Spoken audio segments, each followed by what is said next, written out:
नमस्कार दोस्तों, मैं रजनीश कुमार जन मीडिया टीवी से आप लोगों का अपने चैनल जन मीडिया पे स्वागत करता हूं। मैं एक घटना, जो सच्ची घटना अभी दिल्ली में हुई है, उसको लेके आपके सामने प्रस्तुत हुआ हूं। ये घटना देश की राजधानी, जो सबसे सुरक्षित है, जहां पे सारे वीआईपी मूवमेंट्स होते हैं, सारे वीआईपी लोग रहते हैं, जो देश का संसद है जहां पे, वहां संसद से चंद किलोमीटर की दूरी द्वारका में हुई है चौंकाने वाली और दर्दनाक घटना। इस घटना में जो प्रत्यक्षदर्शियों का कहना है, उसका ये कहना है कि पांडव कुमार, जो बिहार के खगड़िया क्षेत्र के निवासी थे, दिल्ली में रहते थे और एक मामूली सी नौकरी करते थे। वो अपने किसी मित्र के जन्मदिन से वापस आ रहे थे, अपने घर लौट रहे थे। उसी बीच उनका कहीं पे पुलिस चेकिंग में उनके नाम आया और पुलिस चेकिंग में उनको रोका गया। पुलिस के साथ उनका कुछ, जो भी पुलिस ने उनसे गहन सूचना बातचीत की। उस बातचीत के दौरान जब उनसे उनका परिचय पूछा गया तो उन्होंने अपना परिचय बिहार निवासी, बिहार के खगड़िया क्षेत्र के निवासी के रूप में अपना परिचय दिया। जिसपे जो कांस्टेबल थे नीरज बल्हार, उनको वो उत्तेजित हो गए, क्रोधित हो गए और उन्होंने उनको उल्टा सीधा बोला। और उसके बाद उन्होंने अपनी जो सर्विस रिवॉल्वर है उसी से उनपे हमला कर दिया और उनको बड़ी नजदीक से गोली मारा और इतनी नजदीक से इतनी निर्मम हत्या करी।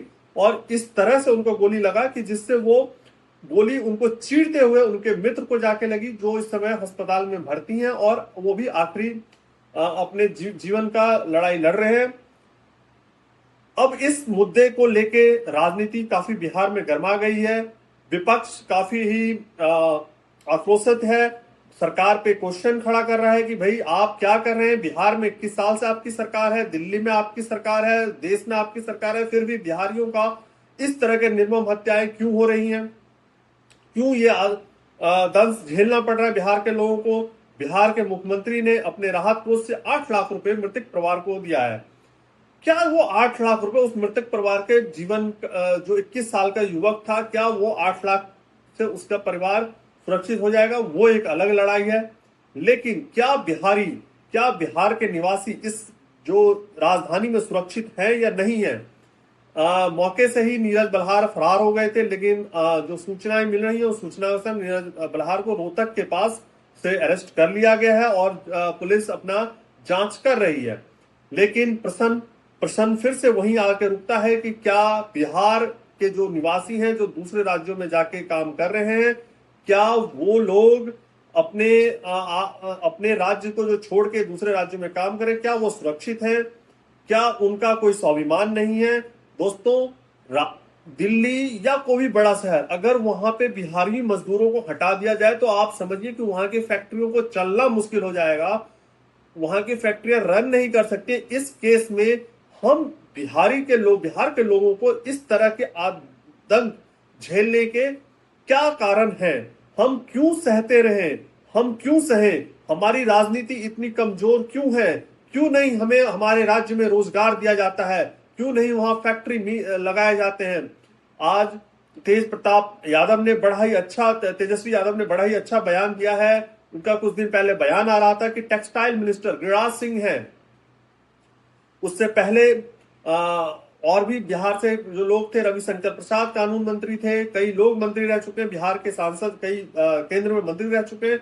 लेकिन बिहार अभी भी चिराग पासवान जो केंद्र में मंत्री हैं, खाद्य प्रसारण मंत्री हैं, और इतने मंत्री और विधायक होने के बाद सरकार का 21 सालों से बिहार में भाजपा शासित राज रहा है, जिसमें कुछ सालों को अगर मैं गठबंधन को छोड़ दिया जाए तो 21 साल में से ज्यादातर जो बिहार भाजपा समर्पित सरकार रही है। पिछले 12 सालों से केंद्र में भाजपा की सरकार है। इस 12 सालों में से अगर हम बात करें तो 8 से 9 साल दोनों ने संयुक्त रूप से दोनों जगह सरकार रही है। लेकिन फिर भी रोजगार जो बिहार में नहीं उत्पन्न हो रहा, उसके क्या कारण है?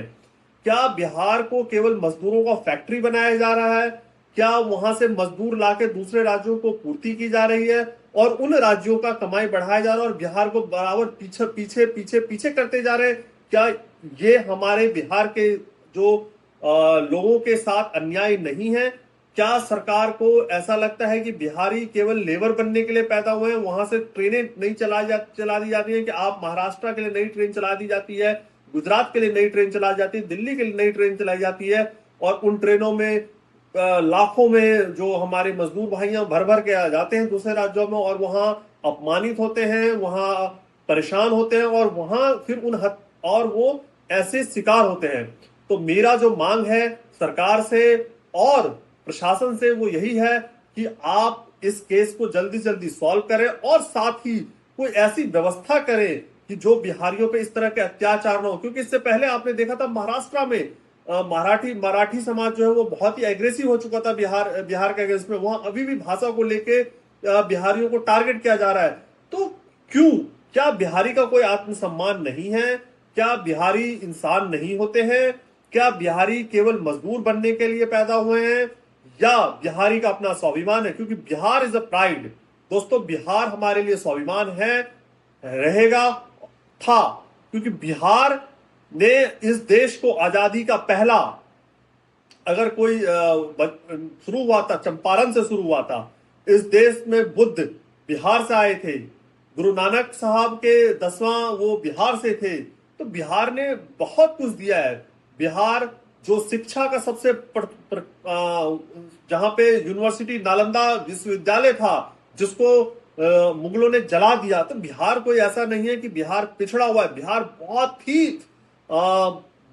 बहुत ही आगे था। लेकिन बिहार को पीछे करने में क्या कारण है? क्यों बिहार को बार बार पीछे किया जा रहा है? इसी क्वेश्चन के साथ मैं आप लोगों के साथ विदा लेता हूं। आप लोग अपना कमेंट में बताएं और बिहार इस आवाज उठाएं कि बिहार के स्वाभिमान के लिए इस न्यूज के साथ आवाज उठाएं, इसको हैशटैग करें, इसको ज्यादा से ज्यादा शेयर करें और बिहार के स्वाभिमान को जगाएं। धन्यवाद दोस्तों।